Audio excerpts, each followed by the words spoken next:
आपके मुझे याद पड़ते साकिब निसार साहब जो थे सिटिंग चीफ जस्टिस थे, वो बहुत कम मेरा ख्याल जनरल ये सहाफ़ी थे जिनसे बरह रास्त राब्ते में रहते थे, डायरेक्ट टेलीफोन कॉल कर लेते थे।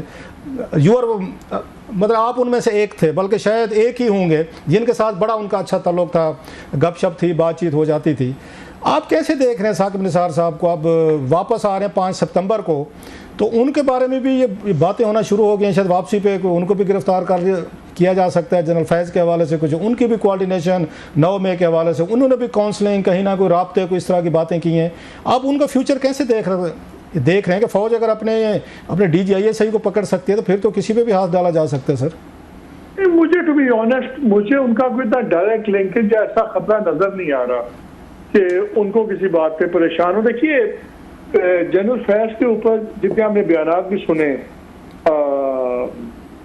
डिफेंस मिनिस्टर साहब के, ख्वाजा आसिफ के, बाकी लोगों के, वो टैक्टिकल बयानात दे रहे हैं कि देखिए उस दिन इतनी 70 जगहों पे आइडेंटिफाई करके हुआ, सब कुछ हुआ, तो वो तो एक आर्मी माइंड बता सकता है जो स्ट्रैटेजिस्ट हो।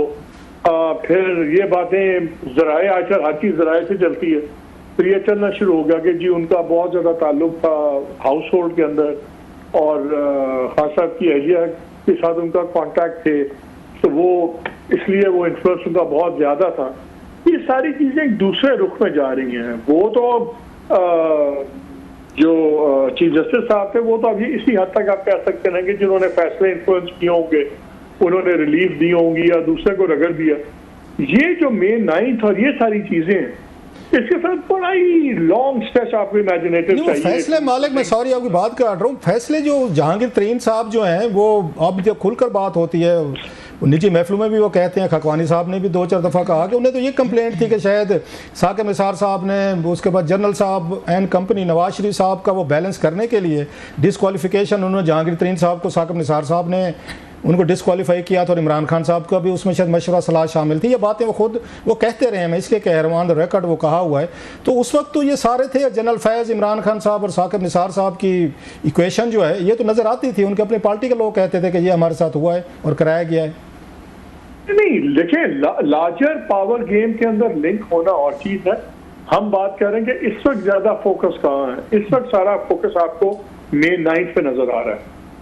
इस वक्त आपको सारा फोकस, इवन अब जो आपने पोस्ट रिटायरमेंट की सारी चीजें, इल्जाम लग रहे हैं जनरल फैज़ पे और सब कुछ, वो सारे पोस्ट रिटायरमेंट वाले May 9 की तरफ जा रहे हैं।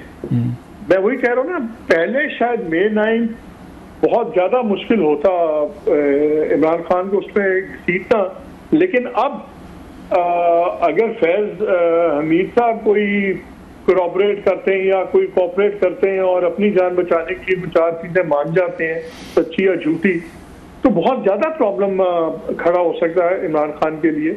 और ये कोई बईद ऐसी बात नहीं, हमने बड़ा माजी में देखा है। जी मालिक, एक और भी चीज़ सामने आ रही थी, आप उन तमाम लोगों को जानते हैं, करैक्टर्स को, जिनके हवाले से आज उन्होंने हमारे दोस्त कुलीग अंसार अब्बासी साहब को भी लंदन से इंटरव्यू दिया, मैं उस पर भी आता हूँ, उसी में भी जिक्र है इसका कि शायद जो लाहौर में बैठे हुए सारे बड़े लोग हैं, पॉलिटिकल हैं, जुडिशल हैं, जजेस हैं, जिसमें नाम लिए जा सकते हैं, ख्वाजा अहमद तारिक रहीम साहब हूँ, एतजाज़ अहसन साहब, लतीफ़ खोसा साहब, फिर ये साकिब निसार साहब, उमर अता बंदयाल साहब जब यहाँ चीफ जस्टिस थे, तो ये सारे बैठ के पीछे से सारी पॉलिटिकल जुडिशल स्ट्रेटजी ये बना के दे रहे थे और वो एग्जीक्यूट जो है वो सुप्रीम कोर्ट में हो रही थी, जिसके बारे में आज उन्होंने कहा इत्तफाकन मुलाकात हो जाती थी, एतजाज़ आ जाते थे फलाने। और फिर आपको याद होगा ऑडियो भी आई थी उमर अता बंदयाल साहब की, ये फैमिली की, और ख्वाजा अहमद तारिक रहीम साहब की फैमिली की, तो जिसमें तो ये कनेक्शन साबित हो रहे थे पॉलिटिकल, ये जो मतलब एक्टिविज्म जो है वो तो साकिब निसार साहब रिटायरमेंट के बाद भी कर रहे थे सर। ये तो उनकी अपनी भी वीडियो, एक ऑडियो आई थी जिसमें गाइड कर रहे थे कि क्या क्या करना है सुप्रीम कोर्ट फैलानी है। आप किसी भी मसले को जितना मर्जी फैला लें, वो तो आप फिर बहुत लेवल से आप जा सकते हैं। इशू ये नहीं है, इशू ये है कि क्या इस वक्त गवर्नमेंट रियासत मामले को लपेटना चाह रही है या फैलाना चाह रही है। मेरा ख्याल है उनका फोकस लपेटने का है। उनका फोकस है टू इंश्योर के फॉर एग्जांपल इमरान खान 2 साल के लिए कम अज कम साइड पे हो, चाहे पाबंदी सिलासल हो, जो भी हो, एक्टिव पॉलिटिक्स नॉर्मल तरीके से ना कर सकें, तो वो अगर ज्यादा फैलाएंगे उतना ही मुश्किल होता जाएगा। आई थिंक मैं इस वक्त प्रायोरिटी समेटना है ताकि जो सिटिंग गवर्नमेंट है या जो भी डिस्पेंसेशन सिलेक्ट किया जाती है उसको 2-2.5 साल मिल जाए इकोनॉमी कुछ बेहतर हो जाए, वरना आप जितना फैलाएंगे इंस्टेबिलिटी उतनी बढ़ेगी। अच्छा मालिक, एक और है अंसार की इंटरव्यू में एक बड़ा एक अहम पॉइंट था, I was a bit surprised, I hope आपने पढ़ी होगी सारी।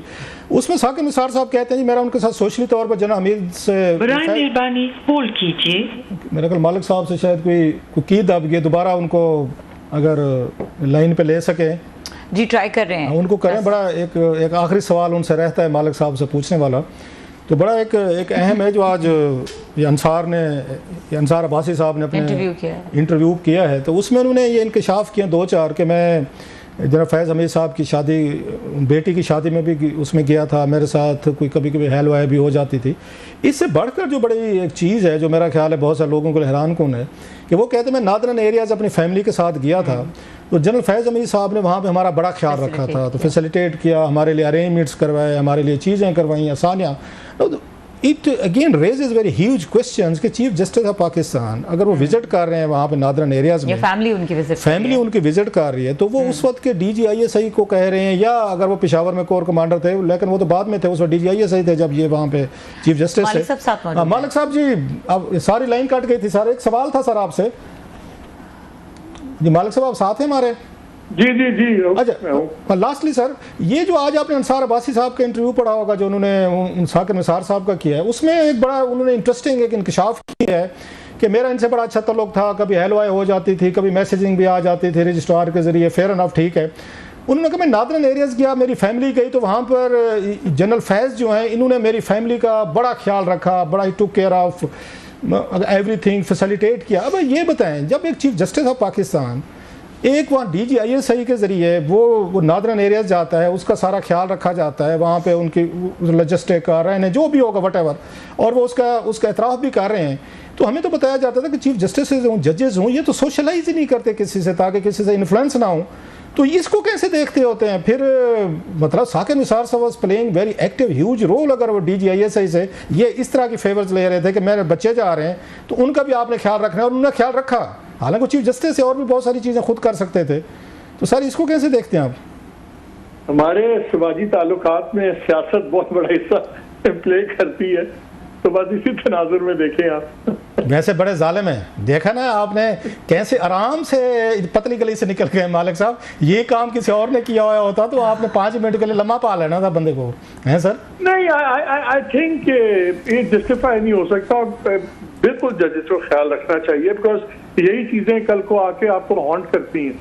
भले आप उस वक्त कैजुअल क्या, अगर आपके होता ही है ना, अगर आपके ताल्लुकात अच्छे हैं, आज ही मैं करा देंगे उसे, आप चले जाते हैं, लेकिन यही तो प्रोप्राइटरी है। आई थिंक जजेस should be very careful, extremely careful. जब आप किसी से फेवर ले रहे होते हैं, जनरल फैज से आप फेवर ले रहे हैं, तो फिर कल को आपको फेवर देनी भी पड़ती है। There are no free lunches, it's understandable. मतलब ह्यूमन रिलेशनशिप तो कोई आपके जाती कोई रिश्तेदार कोई खून का कोई रिश्ता तो होता नहीं होता ना, आपकी कोई दोस्ती है। और ये भी कहा कि रजिस्ट्रार से आके मिलते हैं तो व्हाट, जितने भी जज साहबान हैं उनको तो they have to be 100 times more careful. Right sir, thank you very much Malik साहब, you are being very careful sir, बहुत शुक्रिया।